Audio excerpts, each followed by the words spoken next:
नमस्कार, मैं हूं अंजना मिश्रा और आप देख रहे हैं पब्लिक न्यूज छत्तीसगढ़।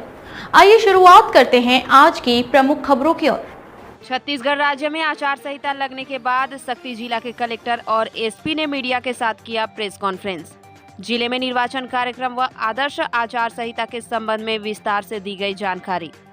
छत्तीसगढ़ में 2 चरणों में होगी वोटिंग, पहला 7 नवंबर, दूसरा 17 नवंबर और नतीजा 3 दिसंबर को। छत्तीसगढ़ में विधानसभा चुनाव के तारीखों का ऐलान होते ही आचार संहिता लागू हो गई है, जिसको देखते हुए सक्ती जिला कलेक्टर एवं जिला निर्वाचन अधिकारी श्रीमती नुपुर राशि पन्ना और वरिष्ठ पुलिस अधीक्षक श्री MR आहिरे ने सक्ती जिला मुख्यालय कलेक्ट्रेट सभाकक्ष में जिले के सभी मीडिया के साथियों के साथ में प्रेस कॉन्फ्रेंस किया। चुनाव के संबंध में जिले के कलेक्टर श्रीमती नुपुर राशि पन्ना और वरिष्ठ पुलिस अधीक्षक महोदय श्री MR आहिरे क्या कुछ कहते हैं, चुनाव को लेकर जानते हैं। सबको मेरा नमस्कार। आज ECI निर्वाचन आयोग नई दिल्ली द्वारा विधानसभा निर्वाचन 2023 के लिए उद्घोषणा कर दी गई है, जिसमें सक्ती जिले में 3 विधानसभा हैं। इनका निर्वाचन का दिनांक, जो वोटिंग का दिनांक होगा वो है 17 नवंबर एवं काउंटिंग का दिनांक होगा 3 दिसंबर और इलेक्शन की समाप्ति 5 दिसंबर को होगी। हमारा जो इलेक्शन होगा वो सेकंड चरण यानी द्वितीय चरण में छत्तीसगढ़ में होगा। हमारे पास 3 विधानसभा हैं, सक्ती, चंद्रपुर एवं जैजैपुर। इसमें हमारे पास कुल मतदाता 6,96,032 हैं, ये विधानसभा वाइज है। और हमारे पास 623 पोलिंग स्टेशंस हैं जो हमारे सक्ती ज़िले में हैं। अगर तीनों विधानसभा को मिलाएं तो हमारे पास 765 मतदान केंद्र हैं। वोटिंग की प्रक्रिया को बिल्कुल अच्छे तरीके से कराने के लिए हमने इसमें लगभग 3000 पोलिंग पर्सनल के लिए डिप्लॉयमेंट हम लोग करेंगे। इसमें हमारे पास 821 हमारे पास सर्विस वोटर्स भी हैं, जिनको हम लोग पोस्टल बैलेट्स भी इशू करेंगे। साथ ही जितने लोग हमारे मतदान में कर्मी शामिल होंगे उनको भी हम लोग इलेक्शन ड्यूटी सर्टिफिकेट्स जारी करेंगे।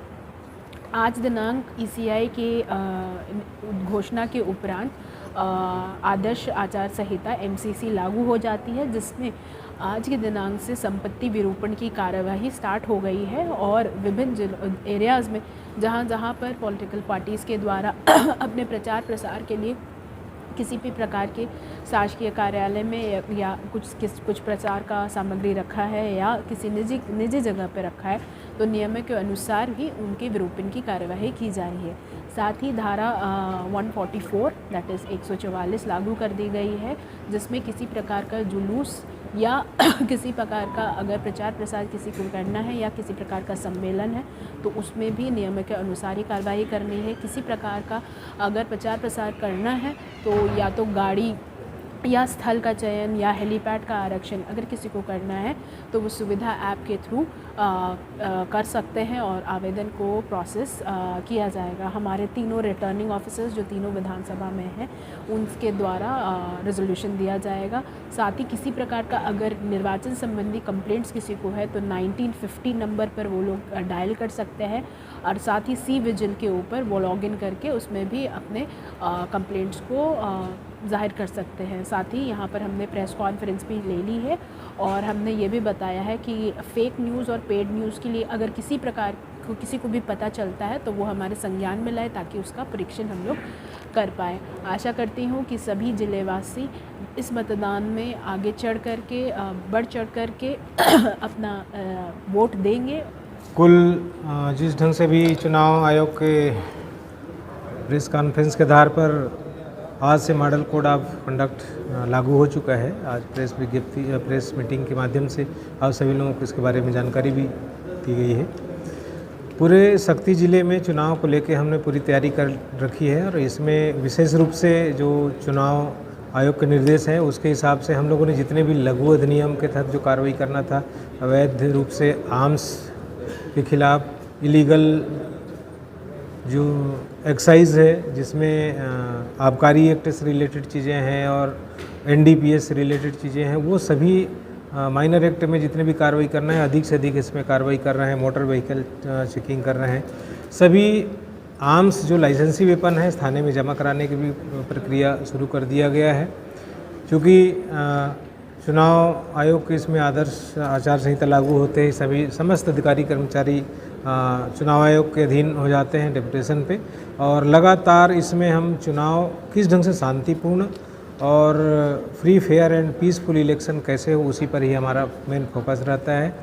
और इसके अलावा हम थाने क्षेत्र में सभी पोलिंग बूथ जो हैं उसको हम संवेदनशील और अति संवेदनशील आजकल जो वल्नरेबल और क्रिटिकल बूथ के रूप में इसको हमने आइडेंटिफाइड किया है, और उसके हिसाब से जितने भी वल्नरेबल और क्रिटिकल बूथ है टोटल 87 इसको आइडेंटिफाइड किया गया था। और इसके अलावा जो जहां पर पूर्व में आपराधिक घटनाएं हुई हैं और पिछले इलेक्शन में भी और आने वाले दिनों में इस प्रकार के संभावित है जहां पर भी कुछ लोग कुछ ऐसे ग्रुप हैं जो इसमें गड़बड़ कर सकते हैं, उनको हम लोगों ने सभी टारगेट करके उसको भी इस तरीके क्रिटिकल मैपिंग किए हैं।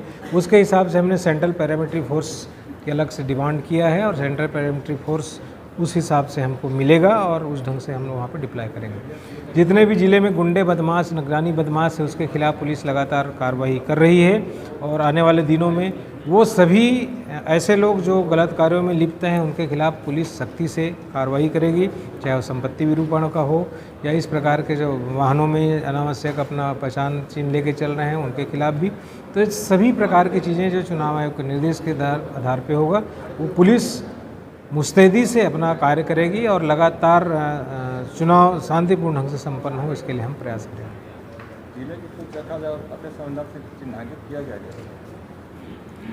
कुल जो 87 हम लोगों ने क्रिटिकल बूथ जो अति संवेदनशील के रूप में चिन्हांकित किया है, और वो चिन्हांकित बूथ को हम लोगों ने पहले से विजिट कर लिया है और उसके हिसाब से हमने CAPF जो सेंट्रल पैरामिलिट्री फोर्सेस हैं उसकी डिमांड किया गया है और वो समय पे हमको उपलब्ध हो जाएंगे और उस हिसाब से हम वहाँ पर उनका डिप्लॉयमेंट करेंगे। पुलिस का लगातार गश्त सर्चिंग और इस तरीके की चीज़ें hotel lodge dhaba station railway station bus stand इसकी चेकिंग लगातार चलेगी, और अवैध काम में लिप्त ऐसे लोग जो बदमाश गुंडे प्रवृत्ति के लोग हैं उनके खिलाफ सख्ती से कार्रवाई करेंगे।